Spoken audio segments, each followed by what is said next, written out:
Hi, founders. Today I want to talk about your program promise and the psychology around the different phases and levels of your program promise. So first of all, what is your program promise? Your program promise is the expected result that your client is looking to achieve by the time they complete your program. Like you're promising that you're going to get them from point A to point B.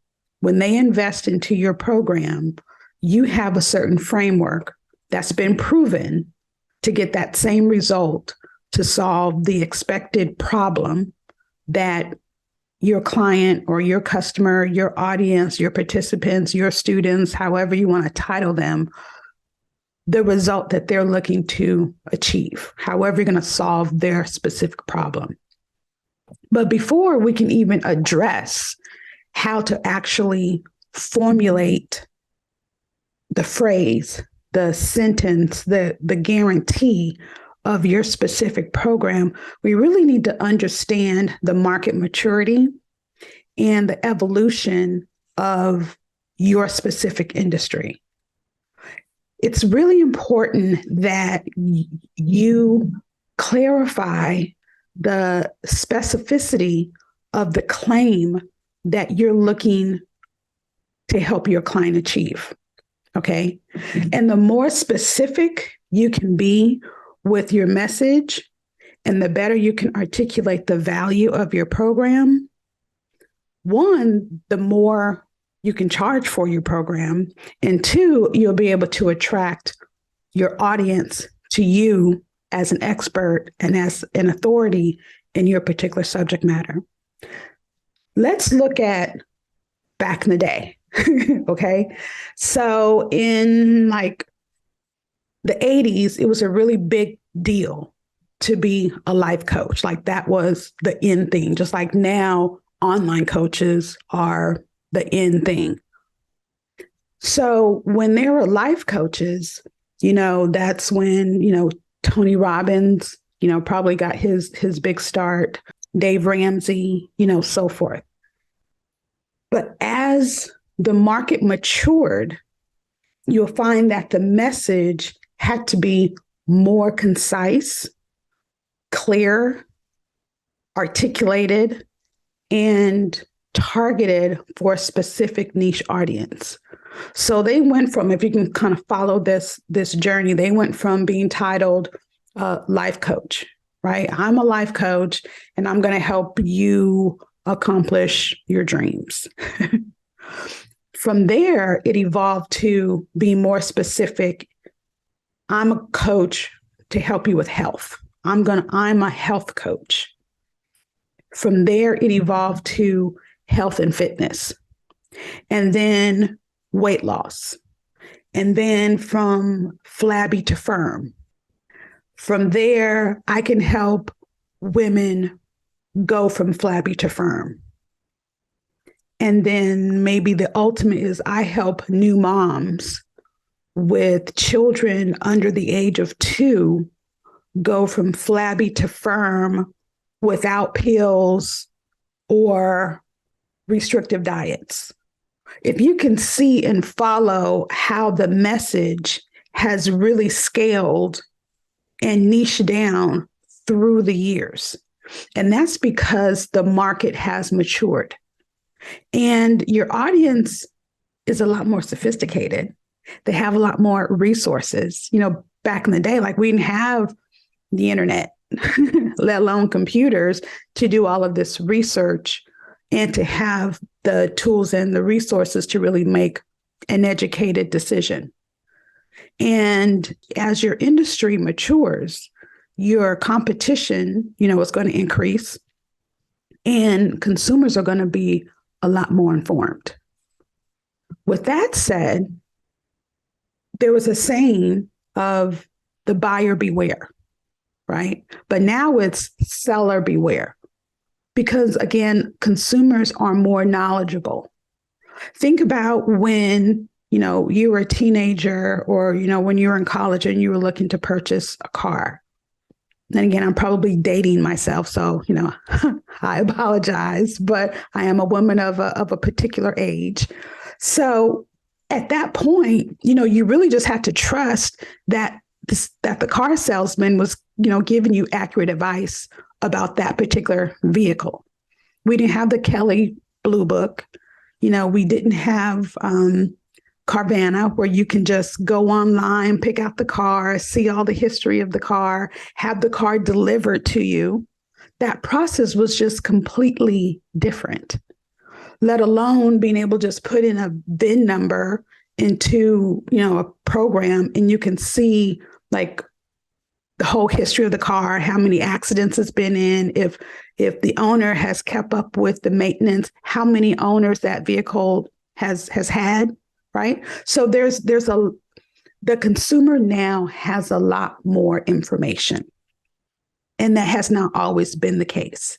So as the market matures and the market becomes a bit more saturated, then your audience also becomes more mature and more sophisticated. Therefore, your messaging needs to match the level of knowledge and intelligence that your audience has. So when you are communicating the value of your program, it's important that you make very strong, compelling claims as opposed to weak, generic claims.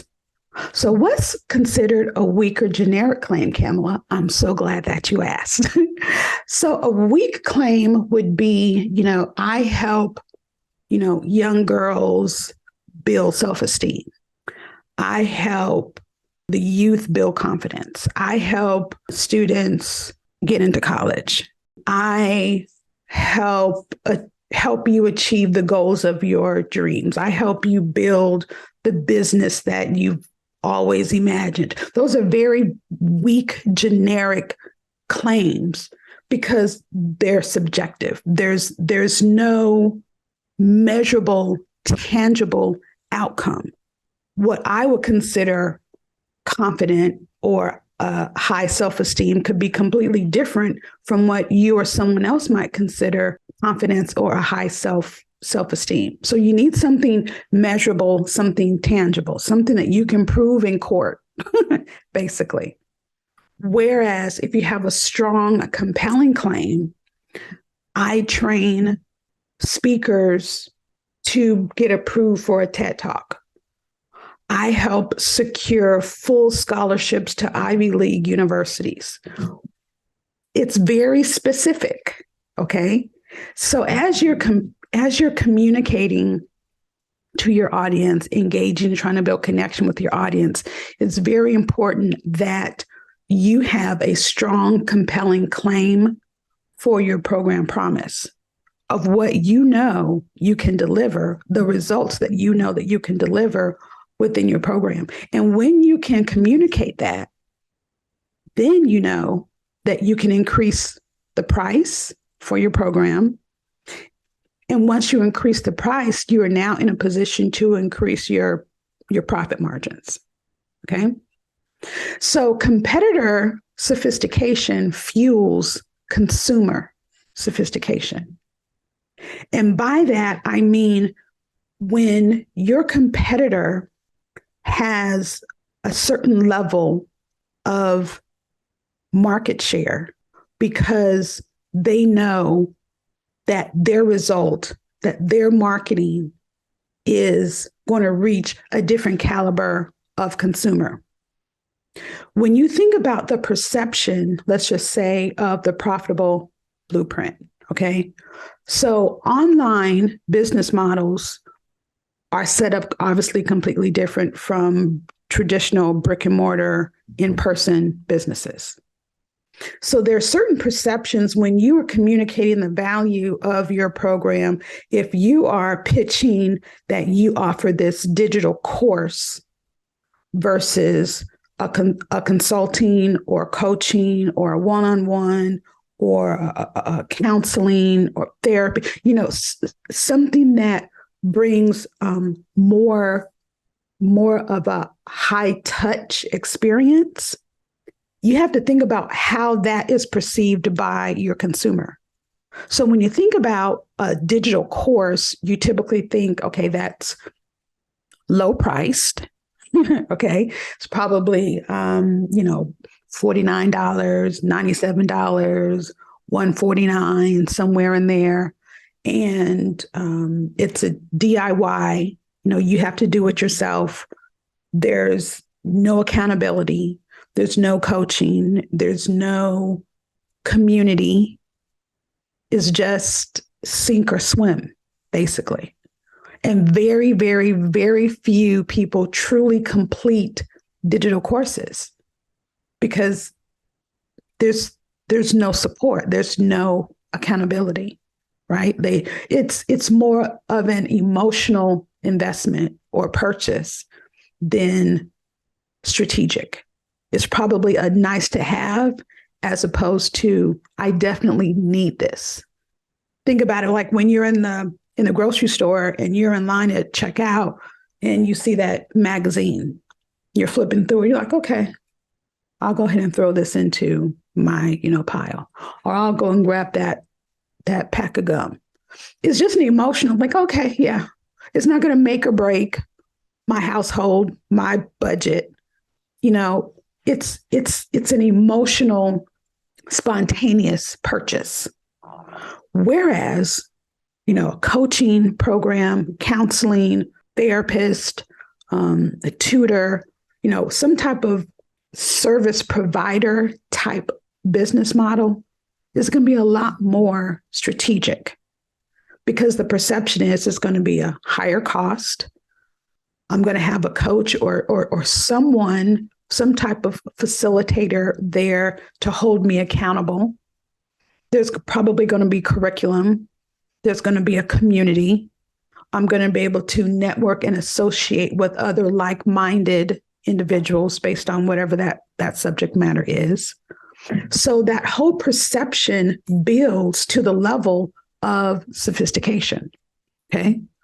But being a great marketer is not enough to build a great business.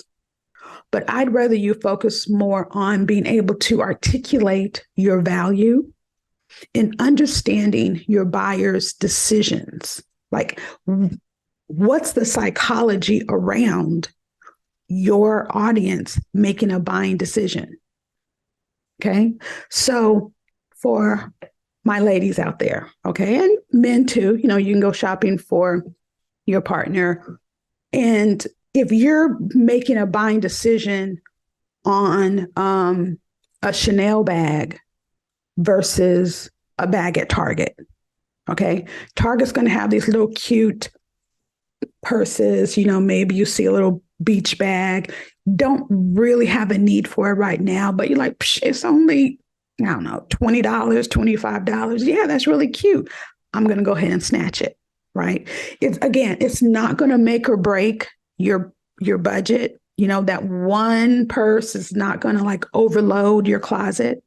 But if you're looking to invest in a Chanel bag, a basic, like starter Chanel purse, probably like wallet size, crossbody with, a chain, might run you about 5 stacks, $5,000. Okay.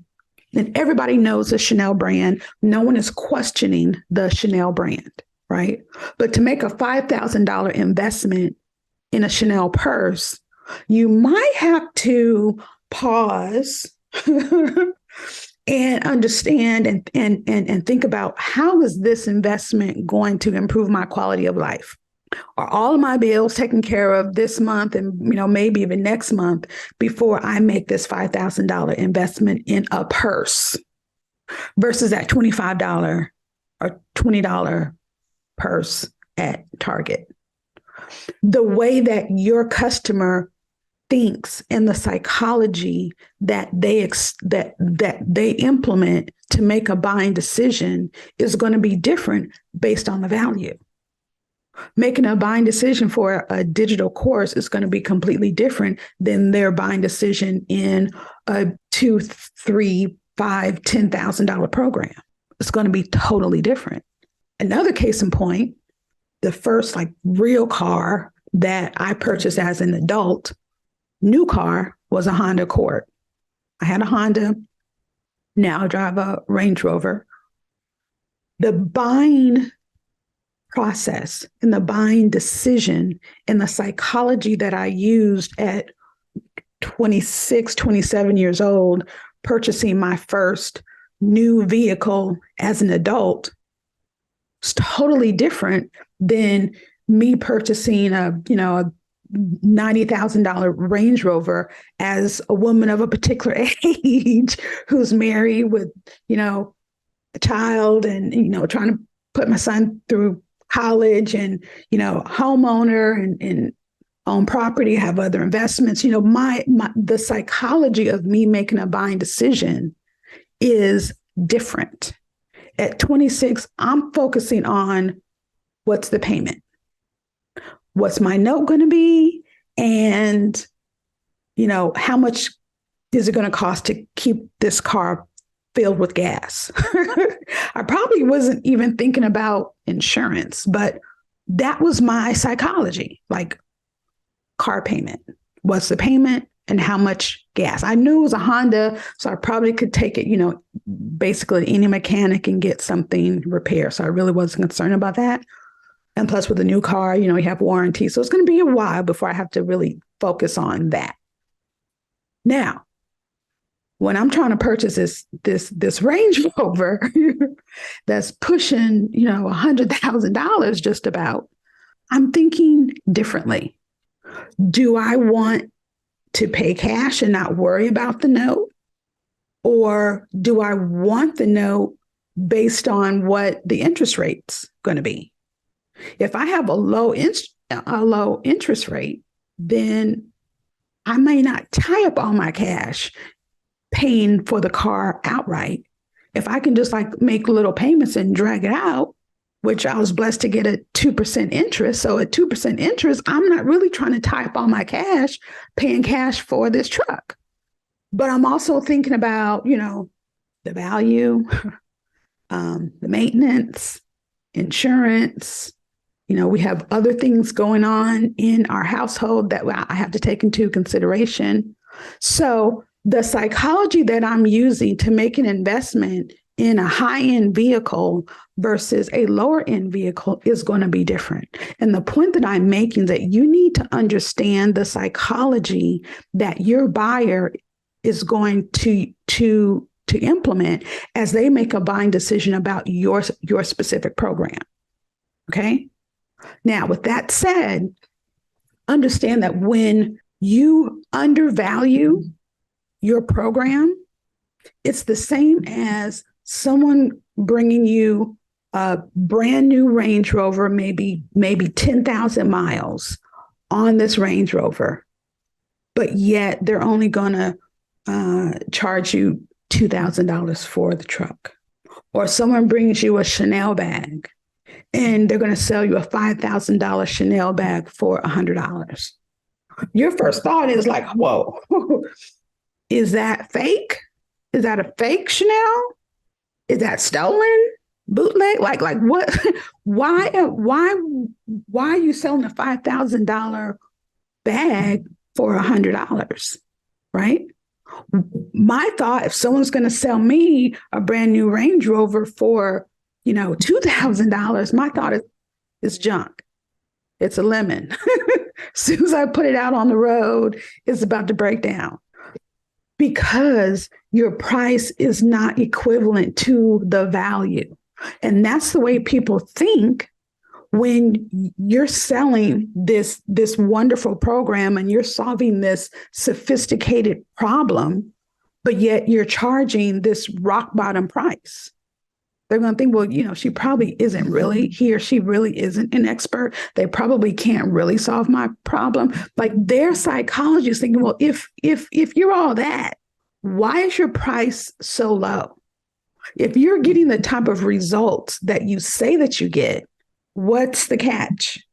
They're not saying this to you, but I promise you that's what they're thinking, right? They're not thinking that your program is on the same level that you're trying to, communicate. So understand you get paid based on three things. The first is the value delivered. The second is the value articulated. And the third is the existing demand. Is there a demand for your service, for your product, for your membership? Your offer must be aligned with your ideal customer or your ideal prospect. If your prospect can't afford your program, they're not your prospect, because your audience, your ideal client, can afford your program. Chanel is not trying to market their products to low-income people in the hood. That's not their audience. Range Rover is not trying to market their cars to someone who cannot afford a Range Rover, basically. Okay? That doesn't mean that those people haven't heard of those products, but that's not who their commercials, their advertising dollars are not thrown in that direction. Okay? So you need to market to your audience, and you probably need to elevate your level of sophistication and how you articulate the value of your program so that you will start to attract the right audience to you, to, your social media pages, to your website, however you're looking to secure your clients. Okay.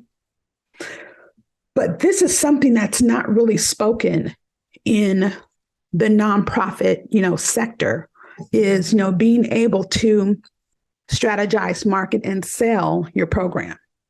The mindset in this industry is create a nonprofit, start applying for grants, recruit your board, have your board, do some fundraising activities, and you raise money.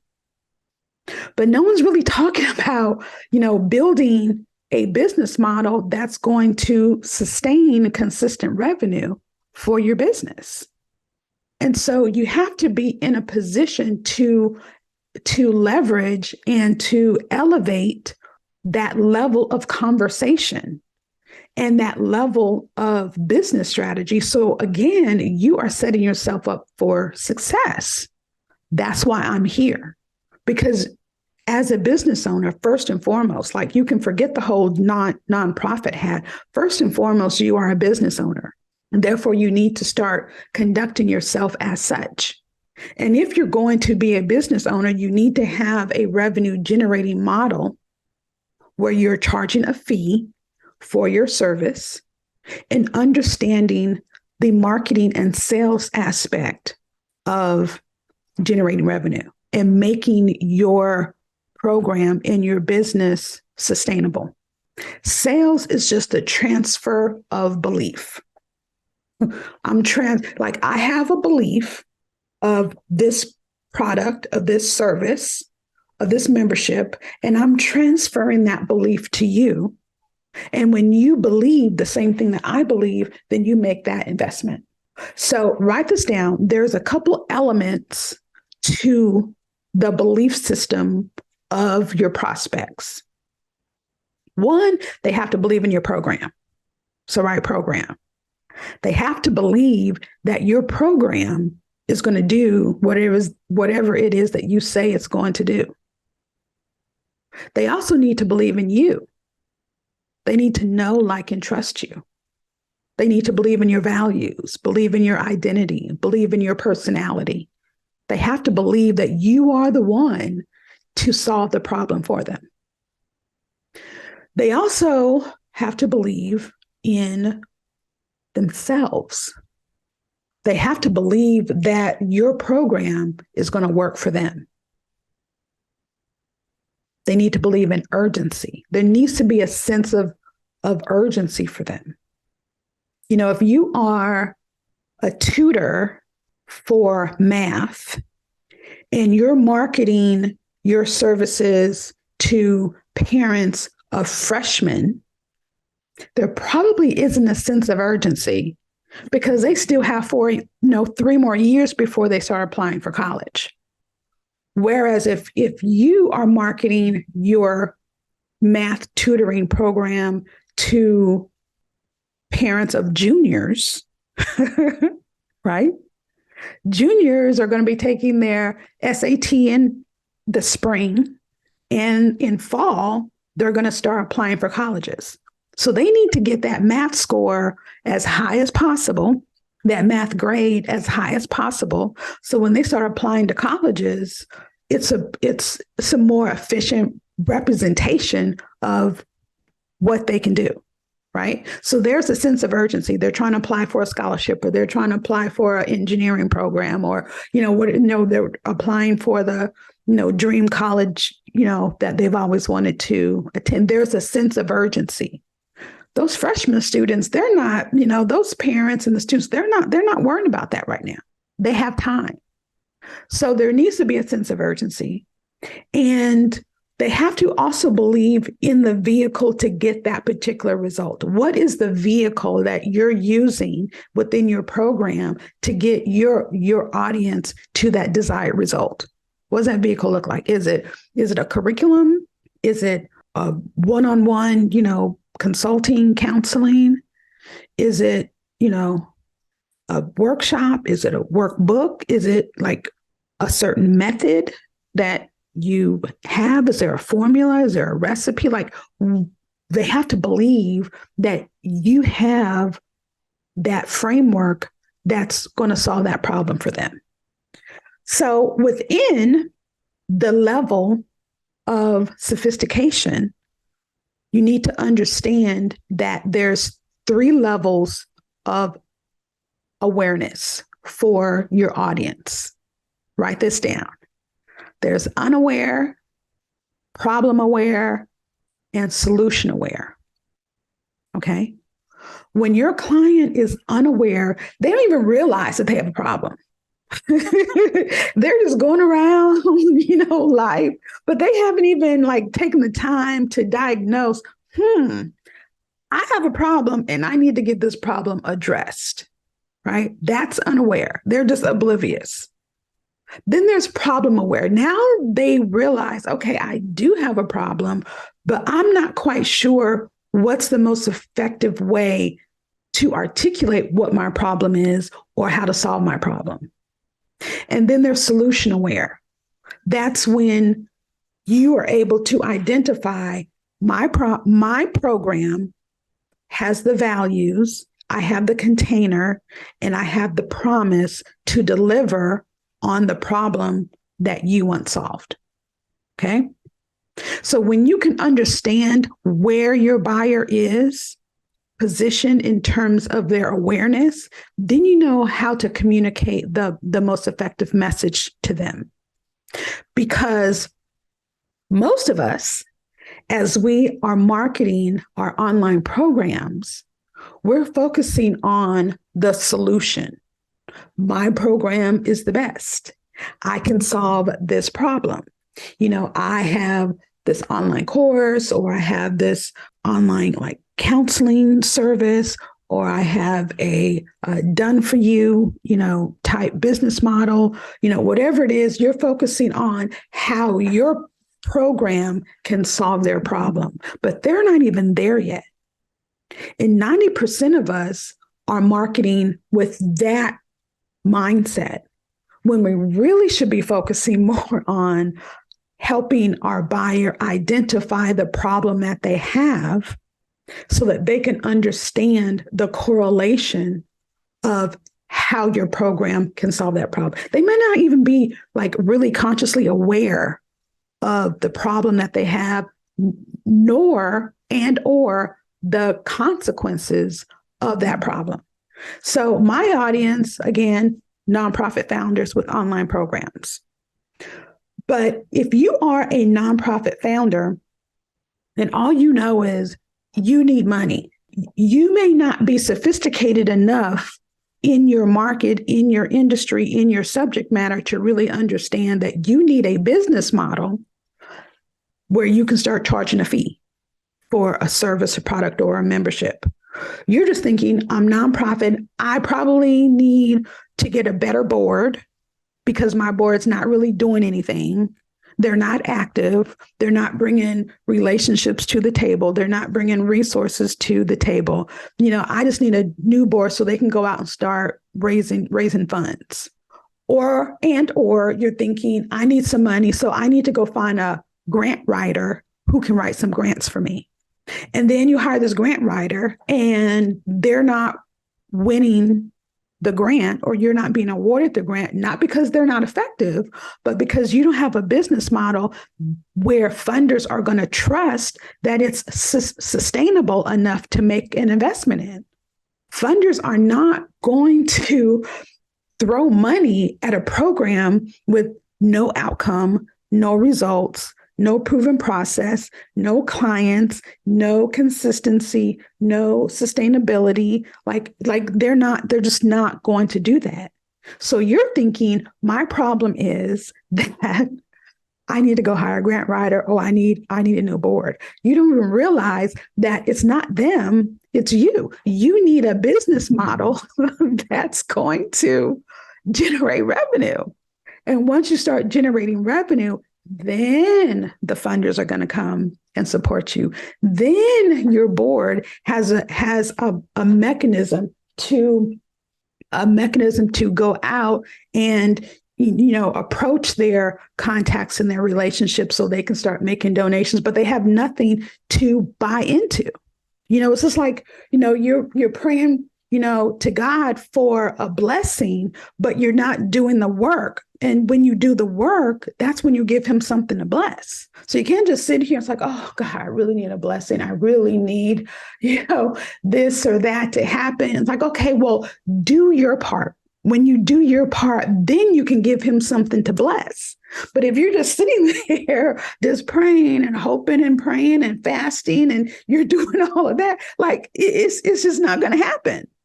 Faith without work is dead. So you have to put in the work so he has something to bless. And you have to build a business model so your board has something to, invest in.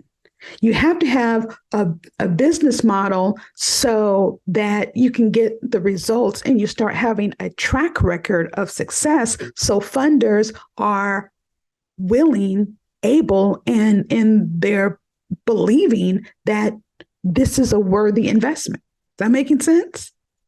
Like, I really hope that you're picking up what I'm putting down, because I'm telling you, this is gold right now, just pure gold. Don't just communicate to your audience, the how of what you do. You need to communicate the what. The what is what they're experiencing and what they need to do to overcome that. So now you're teaching them how to think. Don't give them the how. They have to pay for the how, but you can give them the what. This is what you need to do. Okay, cool. How do I do that? Okay, well, you're going to need to invest in X number of dollars to learn that, so I can walk you through that information. Okay? It's your responsibility to address all perceived risk at each stage of belief to lead your prospect to a buying decision. Whatever that decision happens to be, doesn't matter, but they need to make a decision, right? So when you raise your rate, so when you determine whatever rate that you want to charge, you must be in a position to amplify that claim, because your claim is going to kind of get buried and muddied with the claims of your competition. So if your competition is talking about, we have this magic pill that's going to, allow you to lose weight, lose 30 pounds in 30 days, people are not believing that anymore, because the consumer audience is a lot more sophisticated. You can't just say, yeah, Just take this magic pill. You don't have to exercise. Like you don't have to stop eating, sweets and sugar. You can still drink as much as you want. And, you don't even have to sweat. Just take this pill and you'll lose 30 pounds in 30 days. You don't have to stop eating French fries or anything greasy or, white carbs or just take the pill. People are not falling for the okie doke anymore. They're just not. Right? They're more sophisticated. But if you're saying, okay, well, that's their magic pill, but my magic pill has this special Garcinia Cambogia pharmaceutical quality ingredient in our magic pill, and that's how you can lose 30 pounds in 30 days. Your claim is amplified, and that's going to set you apart from the competition. They're just talking about the plain old generic magic diet pill. But you have the special pharmaceutical, organically grown ingredients from the woods of Africa. That's what's going to set you apart. So you have to be able to amplify your claim. Okay, is this making sense? Fantastic. I really, really, really hope that this makes a difference. Okay.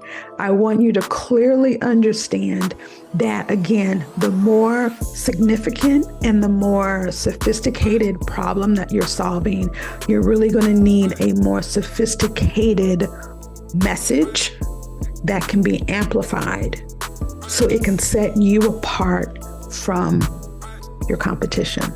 If this has been valuable, please like, share, subscribe to this podcast, to my YouTube channel.